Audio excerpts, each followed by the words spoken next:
El huésped de Drácula. Por Bram Stoker. Cuando emprendimos nuestro viaje, el sol brillaba con fuerza en Múnich y el aire estaba lleno de la alegría del comienzo del verano. Justo cuando estábamos a punto de partir. Erdelbrack.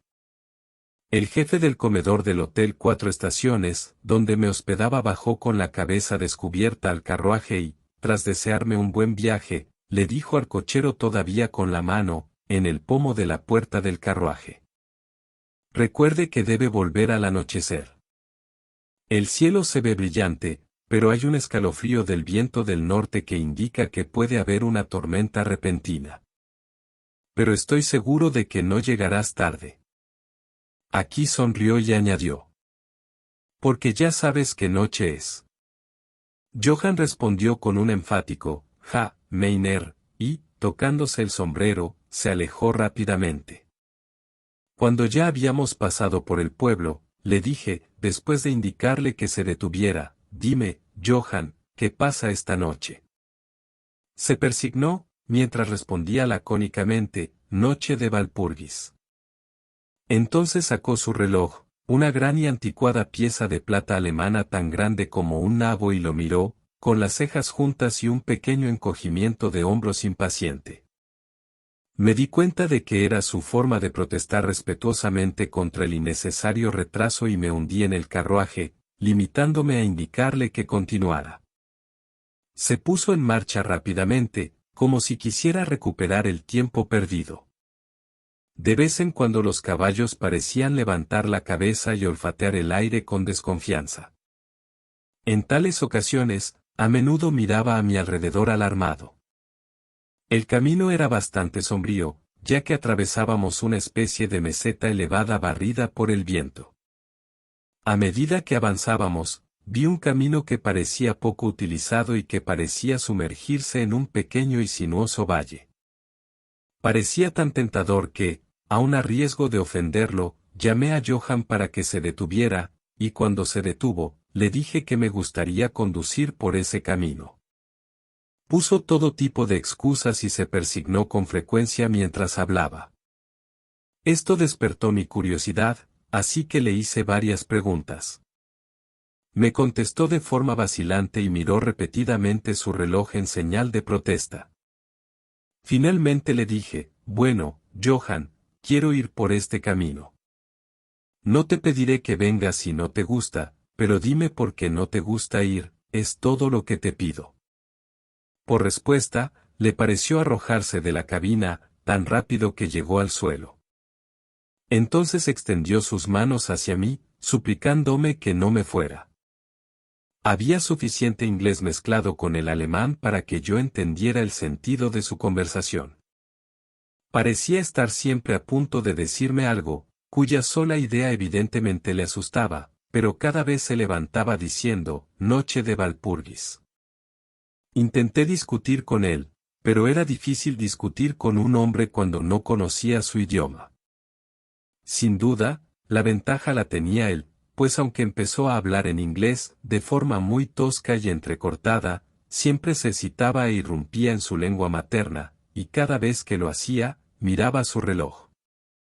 Entonces los caballos se inquietaron y olfatearon el aire. Al oír esto, se puso muy pálido y, mirando a su alrededor de forma asustada, saltó de repente hacia adelante, los cogió por las bridas y los condujo unos 6 metros. Le seguí y le pregunté por qué lo había hecho. Como respuesta, se persignó, señaló el lugar que habíamos dejado y dirigió su carruaje en dirección al otro camino, indicando una cruz, y dijo, primero en alemán y luego en inglés: enterrado, lo que se mató. Recordé la antigua costumbre de enterrar a los suicidas en los cruces. Ah, ya veo, un suicida. ¡Qué interesante! Pero por mi vida no pude entender por qué los caballos se asustaron. Mientras hablábamos, oímos una especie de sonido entre un aullido y un ladrido. Estaba lejos, pero los caballos se pusieron muy inquietos y Johann tardó mucho tiempo en calmarlos. Estaba pálido y dijo: parece que es un lobo, pero ahora no hay lobos aquí. ¿No? Dije, interrogándolo. No hace mucho tiempo que los lobos están tan cerca de la ciudad. Mucho, mucho, respondió, en primavera y verano, pero con la nieve los lobos no han estado aquí tanto tiempo. Mientras acariciaba a los caballos y trataba de tranquilizarlos, unas nubes oscuras surcaron rápidamente el cielo. La luz del sol desapareció, y un soplo de viento frío pareció pasar sobre nosotros. Sin embargo, fue solo un soplo, y más una advertencia que un hecho, pues el sol volvió a salir con fuerza. Johann miró bajo su mano levantada en el horizonte y dijo, la tormenta de nieve, viene antes de tiempo. Luego volvió a mirar su reloj y, enseguida, sujetando las riendas con firmeza, pues los caballos seguían manoseando el suelo con inquietud y sacudiendo la cabeza, subió a su caja como si hubiera llegado la hora de proseguir nuestro viaje. Me sentí un poco obstinado y no subí de inmediato al carruaje. Hábleme, le dije, de este lugar al que conduce el camino, y señalé hacia abajo. De nuevo se persignó y murmuró una oración antes de responder. Es impío. ¿Qué es impío? Pregunté. El pueblo. Entonces, hay un pueblo. No, no. Nadie vive allí desde hace cientos de años. Me picó la curiosidad. Pero dijiste que había una aldea. Lo hubo. ¿Dónde está ahora? A continuación, se deshizo en una larga historia en alemán e inglés, tan mezclada que no pude entender exactamente lo que decía. A grandes rasgos, deduje que hace mucho tiempo, cientos de años, los hombres habían muerto allí y habían sido enterrados en sus tumbas. Pero se oían sonidos bajo la arcilla, y cuando se abrían las tumbas, se encontraban hombres y mujeres sonrosados por la vida y con la boca roja por la sangre. Y así, apurados por salvar sus vidas. Sí, y sus almas. Y aquí se persignó, los que quedaban huyeron a otros lugares, donde los vivos vivían y los muertos no eran nada. Evidentemente, tenía miedo de pronunciar las últimas palabras. A medida que avanzaba en su narración, se iba excitando cada vez más. Parecía que su imaginación se había apoderado de él, y terminó en un perfecto paroxismo de miedo, con la cara blanca, sudando, temblando y mirando a su alrededor como si esperara que alguna presencia espantosa se manifestara allí, bajo el brillante sol de la llanura abierta. Finalmente, en una agonía de desesperación, gritó: Noche de Walpurgis. Y me señaló el carruaje para que subiera. Toda mi sangre inglesa se elevó ante esto, y retrocediendo le dije: ¿Tienes miedo, Johann? ¿Tienes miedo? Vete a casa, volveré solo, el paseo me hará bien. La puerta del carruaje estaba abierta. Tomé del asiento mi bastón de roble, que siempre llevo en mis excursiones de vacaciones, y cerré la puerta, señalando hacia Múnich, y dije: vete a casa, Johann, la noche de Walpurgis no concierne a los ingleses. Los caballos estaban ahora más intranquilos que nunca, y Johann trataba de contenerlos, mientras me imploraba excitado que no hiciera ninguna tontería. Me compadecí del pobre hombre, pues estaba muy serio, pero, al mismo tiempo, no pude evitar reírme. Su inglés había desaparecido por completo. En su ansiedad había olvidado que su único medio para hacerme entender era hablar en mi idioma, así que parloteaba en su alemán nativo. Comenzó a ser un poco tedioso. Después de dar la dirección, a casa, me di la vuelta para bajar por el camino transversal hacia el valle. Con un gesto desesperado, Johann hizo girar sus caballos hacia Múnich. Me apoyé en mi bastón y miré tras él. Avanzó lentamente por el camino durante un rato, y luego apareció por la cresta de la colina un hombre alto y delgado. Podía ver mucho en la distancia. Cuando se acercó a los caballos, estos empezaron a saltar y a patalear, y luego a gritar de terror. Johann no pudo contenerlos, salieron disparados por el camino, huyendo enloquecidos. Los vi perderse de vista, y luego busqué al forastero, pero descubrí que él también se había ido. Con el corazón ligero, tomé el camino lateral a través del valle que se profundizaba, y al que Johann se había opuesto. No había la menor razón, que yo pudiera ver, para su objeción. Y me atrevo a decir que caminé durante un par de horas. Sin pensar en el tiempo, o la distancia, y ciertamente sin ver a una persona o una casa. Por lo que respecta al lugar, era la desolación misma. Pero, no me di cuenta de esto particularmente, hasta que, al doblar un recodo del camino, me encontré con una franja de bosque dispersa. Entonces reconocí que me había impresionado inconscientemente la desolación de la región por la que había pasado. Me senté a descansar y me puse a mirar a mi alrededor. Me di cuenta de que hacía mucho más frío. Y que al comienzo de mi caminata, una especie de suspiro parecía estar a mi alrededor. Con, de vez en cuando, una especie de rugido apagado en lo alto. Mirando hacia arriba, me di cuenta de que grandes y espesas nubes cruzaban rápidamente el cielo de norte a sur a gran altura. Había señales de que se avecinaba una tormenta en algún estrato elevado del aire. Tenía un poco de frío, y, pensando que era el estar quieto después del ejercicio de caminar, reanudé mi camino. El terreno que atravesé era ahora mucho más pintoresco. No había objetos llamativos que el ojo pudiera destacar. Pero en todo había un encanto de belleza. No presté atención al tiempo, y solo cuando el crepúsculo se hizo más profundo, comencé a pensar en cómo encontrar el camino a casa. El aire era frío, y la deriva de las nubes en lo alto era más marcada.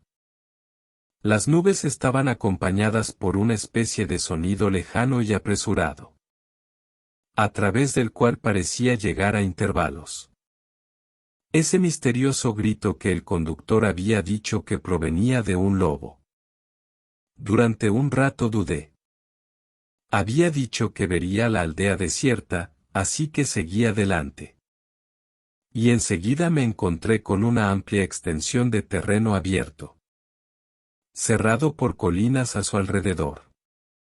Sus laderas estaban cubiertas de árboles que se extendían hasta la llanura, salpicando en grupos las laderas más suaves y las hondonadas, que aparecían aquí y allá.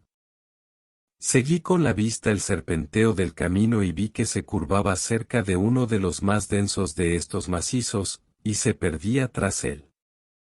Mientras miraba, se produjo un escalofrío en el aire, y la nieve comenzó a caer. Pensé en los kilómetros y kilómetros de país desolado que había pasado. Y entonces me apresuré a buscar el refugio del bosque de enfrente. El cielo se oscurecía cada vez más, y la nieve caía cada vez más rápido. Hasta que la tierra ante mí, y a mi alrededor era una reluciente alfombra blanca, cuyo borde más lejano se perdía en una brumosa vaguedad. El camino no era aquí más que tosco, y cuando se encontraba en la llanura sus límites no estaban tan marcados como cuando pasaba a través de los cortes. Y en poco tiempo me di cuenta de que debía de haberme desviado de él, pues echaba de menos bajo mis pies la dura superficie. Y mis pies se hundían más en la hierba y el musgo. Entonces el viento se hizo más fuerte y sopló cada vez con más fuerza, hasta que tuve ganas de correr ante él. El aire se volvió gélido y, a pesar del ejercicio, empecé a sufrir. La nieve caía tan densamente y se arremolinaba a mi alrededor, en remolinos tan rápidos que apenas podía mantener los ojos abiertos. De vez en cuando, los cielos se desgarraban por los intensos relámpagos. Y en los destellos podía ver delante de mí una gran masa de árboles. Principalmente tejos y cipreses, todos fuertemente cubiertos de nieve. Pronto me encontré al abrigo de los árboles, y allí, en un silencio comparativo, pude oír el ruido del viento en lo alto. Enseguida, la negrura de la tormenta se fundió con la oscuridad de la noche. La tormenta parecía estar desapareciendo. Y ahora solo llegaba en ráfagas o ráfagas feroces. En esos momentos, el extraño sonido del lobo parecía tener el eco de muchos sonidos similares a mi alrededor. De vez en cuando, a través de la negra masa de nubes a la deriva, llegaba un rayo de luz de luna que iluminaba la extensión y me mostraba que estaba al borde de una densa masa de cipreses y tejos. Como la nieve había dejado de caer, salí del refugio y comencé a investigar más de cerca. Me pareció que, entre tantos cimientos viejos como había pasado, podría haber todavía una casa en pie en la que, aunque en ruinas, podría encontrar algún tipo de refugio por un tiempo. Al bordear el bosquecillo, me di cuenta de que lo rodeaba un muro bajo, y al seguirlo encontré una abertura. Allí los cipreses formaban un callejón que conducía a una masa cuadrada de algún tipo de edificio. Sin embargo, en el momento en que lo vi, las nubes que se desplazaban ocultaron la luna, y pasé por el camino en la oscuridad. El viento debía de ser cada vez más frío, pues sentí que temblaba mientras caminaba. Pero había esperanza de cobijo, y avancé a tientas y a ciegas. Me detuve, pues hubo una repentina quietud. La tormenta había pasado. Y, quizás en simpatía con el silencio de la naturaleza, mi corazón pareció dejar de latir. Pero esto fue solo momentáneo. Porque de repente la luz de la luna se abrió paso entre las nubes, mostrándome que estaba en un cementerio, y que el objeto cuadrado que tenía ante mí era una gran tumba de mármol, tan blanca como la nieve que había sobre ella, y a su alrededor. Con la luz de la luna llegó un feroz suspiro de la tormenta, que pareció reanudar su curso con un largo y grave aullido, como el de muchos perros o lobos. Me sentí sobrecogido y conmocionado. Y sentí que el frío crecía perceptiblemente sobre mí hasta que parecía agarrarme por el corazón. Entonces, mientras el torrente de luz de la luna seguía cayendo sobre la tumba de mármol, la tormenta dio nuevas muestras de renovarse, como si volviera sobre sus pasos, impulsado por una especie de fascinación. Me acerqué al sepulcro para ver qué era, y por qué. Una cosa así se encontraba sola en un lugar así.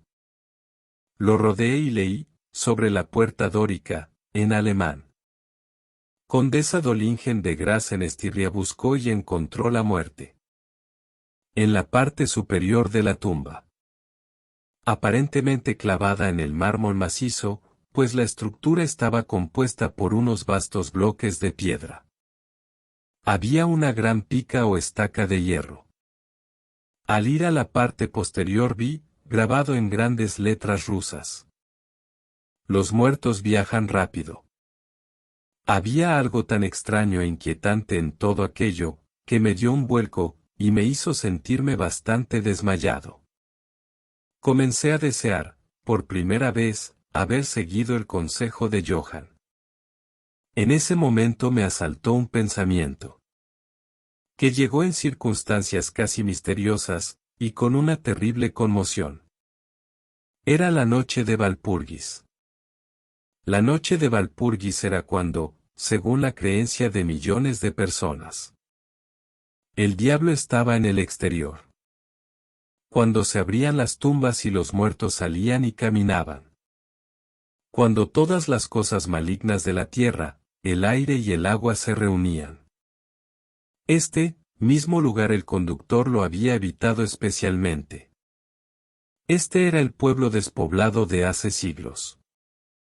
Este era el lugar del suicidio.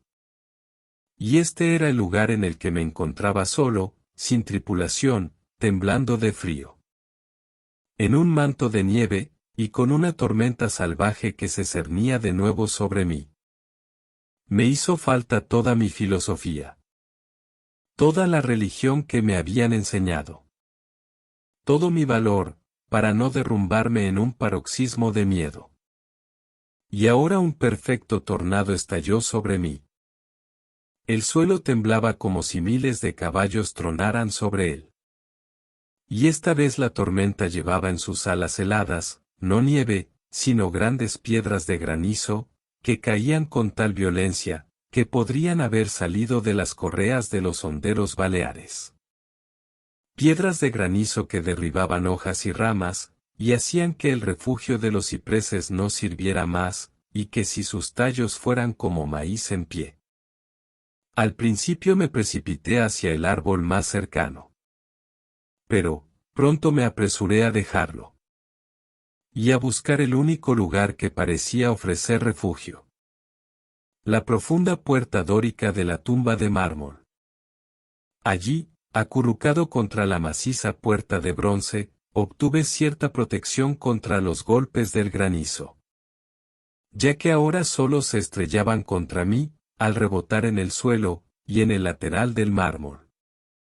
Cuando me apoyé en la puerta, ésta se movió ligeramente, y se abrió hacia adentro. El cobijo de una tumba era bienvenido. En aquella despiadada tempestad. Y estaba a punto de entrar en ella cuando, llegó un relámpago bifurcado, que iluminó toda la extensión de los cielos. En el instante, como soy un hombre vivo, vi, mientras mis ojos se volvían hacia la oscuridad, de la tumba. A una hermosa mujer de mejillas redondeadas y labios rojos. Aparentemente dormida en un féretro. Cuando el trueno estalló en lo alto, fui agarrado como por la mano de un gigante y arrojado a la tormenta. Todo fue tan repentino que, antes de que pudiera darme cuenta de la conmoción, tanto moral como física, me encontré, con el granizo golpeándome. Al mismo tiempo, tuve la extraña y dominante sensación de que no estaba solo. Miré hacia la tumba. En ese momento se produjo otro relámpago, cegador, que pareció golpear la estaca de hierro que coronaba la tumba, y atravesaba la tierra, dinamitando y desmoronando el mármol. Como en un estallido de llamas. La mujer muerta se levantó por un momento, de agonía. Mientras era bañada por las llamas, y su amargo grito de dolor se ahogó en el estruendo. Lo último que oí fue, esta mezcla de sonidos espantosos, mientras me agarraba de nuevo el gigante y me arrastraba. Mientras el granizo me golpeaba y el aire alrededor parecía reverberar con el aullido de los lobos.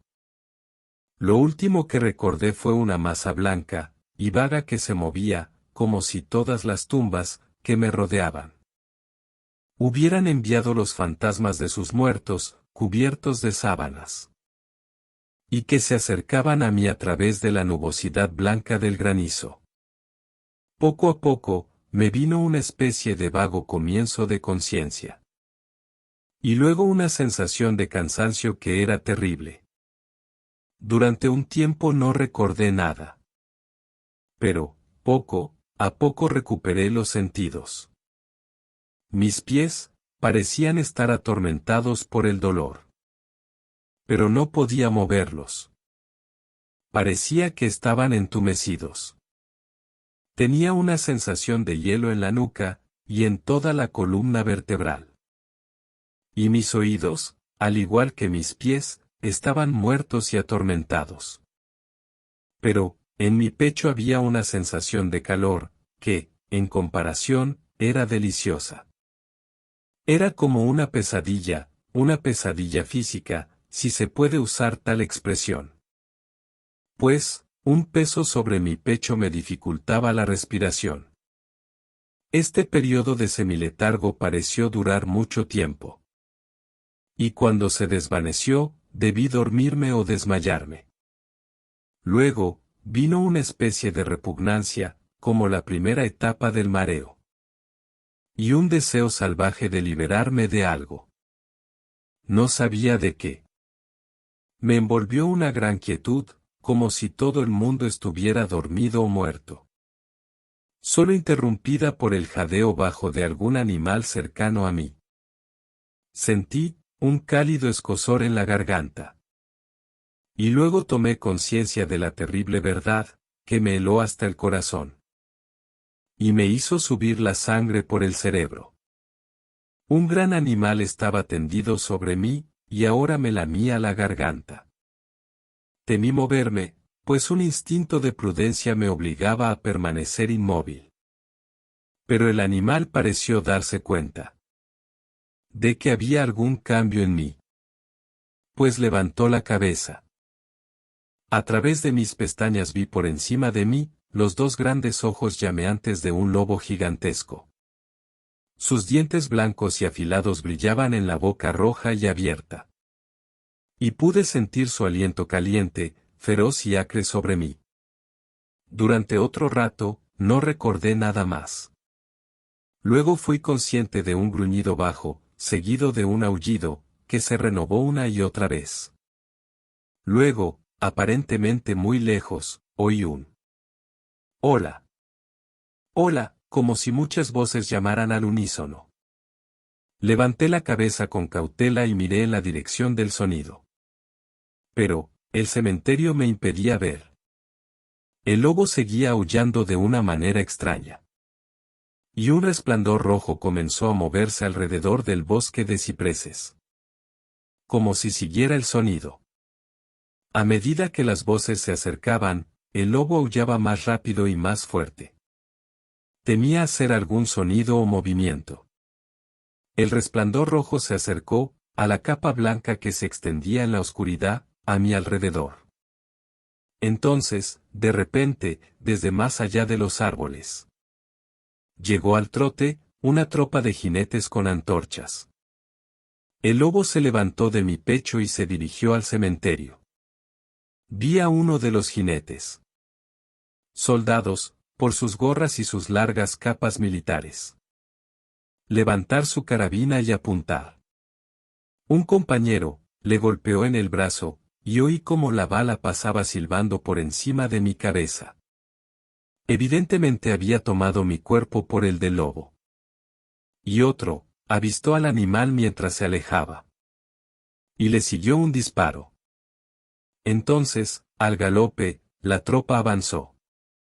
Algunos hacia mí, otros siguiendo al lobo mientras desaparecía entre los cipreses cubiertos de nieve. A medida que se acercaban, intenté moverme, pero no pude hacerlo. Aunque, podía ver y oír todo lo que ocurría a mi alrededor. 2 o 3 de los soldados saltaron de sus caballos y se arrodillaron a mi lado. Uno de ellos me levantó la cabeza y puso su mano sobre mi corazón. «Buenas noticias, camaradas», gritó. «Su corazón aún late». Entonces me echaron un poco de brandy por la garganta. Eso me dio vigor, y pude abrir los ojos completamente y mirar a mi alrededor. Luces y sombras se movían entre los árboles, y oí que los hombres se llamaban unos a otros. Se juntaron, profiriendo exclamaciones de miedo. Y las luces parpadearon cuando los demás salieron del cementerio en tropel. Como hombres poseídos. Cuando los más lejanos se acercaron a nosotros. Los que estaban a mi alrededor les preguntaron ansiosamente. «Bueno, ¿lo habéis encontrado?» La respuesta fue apresurada. «No. No. Vengan rápido, rápido. Este no es lugar para quedarse, y precisamente en esta noche». ¿Qué fue?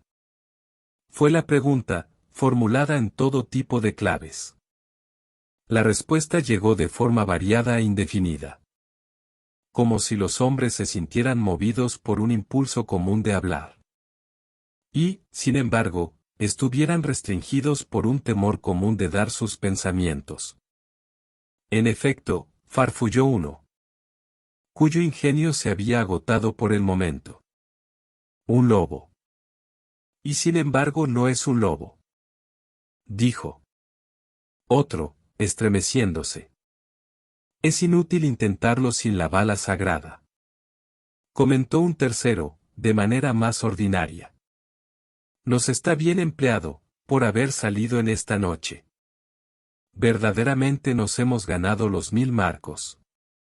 Fueron las jaculatorias de un cuarto. Había sangre en el mármol roto, dijo otro después de una pausa. El rayo nunca llevó eso allí. Y para él, está a salvo. Miren su garganta. Vean, camaradas, el lobo se ha echado sobre él, y mantiene su sangre caliente. El oficial miró mi garganta y respondió. Está bien, la piel no está perforada. ¿Qué significa todo esto? Nunca lo habríamos encontrado de no ser por los aullidos del lobo. ¿Qué fue de él? Preguntó el hombre que sostenía mi cabeza, y que parecía el menos asustado del grupo. Pues sus manos estaban firmes y sin temblores. En la manga llevaba el escudo de un suboficial. Se fue a casa, respondió el hombre, cuyo largo rostro estaba pálido, y que realmente temblaba de terror mientras miraba a su alrededor con temor.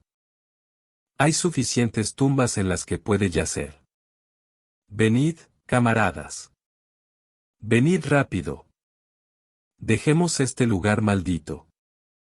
El oficial me levantó para que me sentara, mientras pronunciaba una palabra de orden, entonces varios hombres me colocaron sobre un caballo. Subió a la silla de montar. Detrás de mí, me tomó en sus brazos y dio la orden de avanzar. Volviendo la cara hacia los cipreses, nos alejamos en rápido orden militar. Sin embargo, mi lengua se negó a cumplir su función. Y me vi obligado a callar. Debí de quedarme dormido. Porque lo siguiente que recordé fue encontrarme de pie, sostenido por un soldado a cada lado. Era casi plena luz del día, y hacia el norte un rayo de sol rojo se reflejaba como un camino de sangre sobre la nieve. El oficial decía a los hombres, que no dijeran nada de lo que habían visto. Excepto que habían encontrado a un forastero inglés, custodiado por un gran perro. Perro. Eso no era un perro, interrumpió el hombre que había mostrado tanto miedo. Creo que reconozco un lobo cuando lo veo. El joven oficial respondió con calma. He dicho un perro. Perro, reiteró el otro irónicamente. Era evidente que su coraje aumentaba con el sol. Y, señalándome, dijo. Mira su garganta. Es obra de un perro, maestro.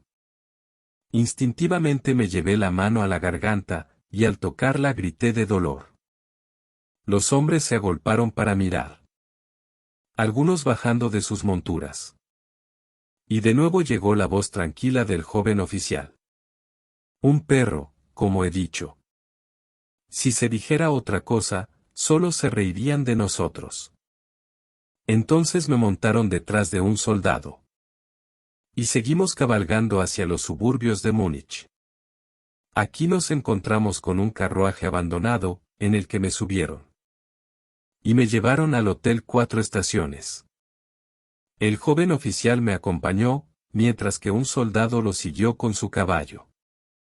Y los demás se dirigieron a sus cuarteles. Cuando llegamos, Erdelbrack bajó tan rápidamente los escalones para recibirme, que era evidente que había estado observando desde adentro. Me tomó de ambas manos y me hizo entrar solícitamente. El oficial me saludó, y se dirigía a retirarse. Cuando reconocí su propósito, insistí en que viniera a mis habitaciones. Con una copa de vino le agradecí calurosamente, a él y a sus valientes compañeros el haberme salvado. Me contestó simplemente que estaba más que contento. y que Erdelbrack había tomado las primeras medidas para complacer a todo el grupo de búsqueda. Ante esta ambigua expresión, el jefe de comedor del hotel sonrió. Mientras el oficial alegaba su deber y se retiraba. Pero, Erdelbrack. Pregunté, ¿cómo y por qué me buscaron los soldados? Se encogió de hombros, como depreciando su propia hazaña mientras respondía. Tuve la suerte de obtener un permiso del comandante del regimiento en el que sirvo. Para pedir voluntarios. ¿Pero cómo supo que estaba perdido? Pregunté. El conductor vino aquí con los restos de su carruaje, que se había volcado cuando los caballos se escaparon. Pero seguramente no enviaría un grupo de búsqueda de soldados solo por este motivo. Oh, no, respondió. Pero incluso antes de que llegara el cochero, tenía este telegrama del boyardo. ¿Cuyo huésped es usted? Y sacó de su bolsillo un telegrama que me entregó, y leí. Bistritz. Tenga cuidado con mi invitado. Su seguridad es muy valiosa para mí. Si le ocurriera algo, o si se perdiera. No escatime esfuerzos para encontrarlo y garantizar su seguridad. Es inglés y por lo tanto aventurero. La nieve, los lobos y la noche suelen ser un peligro. No perdáis ni un momento si sospecháis que le ha pasado algo. Respondo a vuestro celo con mi fortuna. Drácula. Mientras sostenía el telegrama en la mano. La habitación parecía girar a mi alrededor. Y, si el atento jefe de comedor del hotel no me hubiera atrapado. Creo que me habría caído. Había algo tan extraño en todo esto. Algo tan extraño e imposible de imaginar. Que creció en mí, la sensación de ser en cierto modo el deporte de fuerzas opuestas. Cuya mera idea vaga parecía en cierto modo paralizarme. Estaba ciertamente bajo alguna forma de protección misteriosa. De un país lejano, había llegado. En el momento justo, un mensaje que me sacaba del peligro. Del sueño de la nieve y de las fauces del lobo. Gracias por acompañarnos en la obra de El huésped de Drácula. Por Bram Stoker. Esperamos que haya disfrutado esta historia y, si lo hizo, considere darle me gusta, comentar, compartir y suscribirse.